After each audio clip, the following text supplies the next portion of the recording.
Untuk membantu perkembangan industri sepeda di tanah air dalam memenuhi permintaan dalam negeri, Menteri Perindustrian Agus Gumiwang melakukan kunjungan ke salah satu pabrik produsen sepeda yang terletak di kawasan Citerep, Kabupaten Bogor.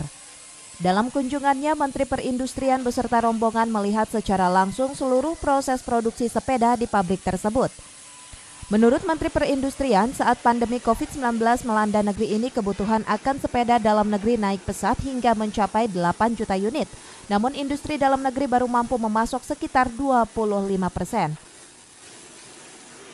Untuk bisa memenuhi pasokan dan permintaan pasar, pemerintah mendorong agar pabrik sepeda dalam negeri terus bertumbuh hingga mampu memenuhi kebutuhan dalam negeri dan juga luar negeri.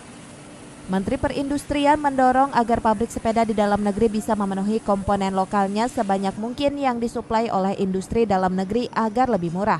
Kita melihat bahwa tren masyarakat terhadap keinginan untuk memiliki sepeda ini semakin tinggi, ya. Dan ini momentum untuk pabrikan, ya, seperti United Bike ini, untuk meraih pasar tersebut.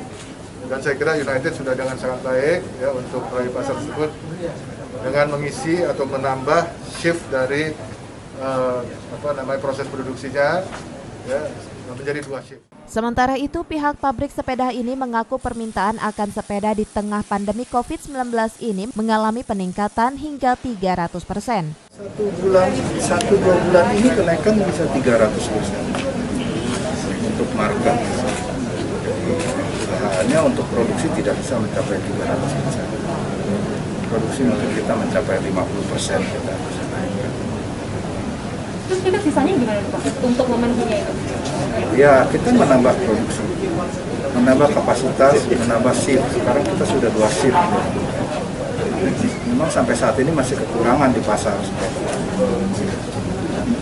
Karena kita di industri tidak bisa. Tingginya permintaan akan sepeda ini terjadi karena banyaknya masyarakat di tanah air dan juga luar negeri yang ingin berolahraga sepeda untuk menjaga kesehatan tubuhnya di masa pandemi COVID-19. Dari Citerep, Kabupaten Bogor, Edi Junaidi melaporkan.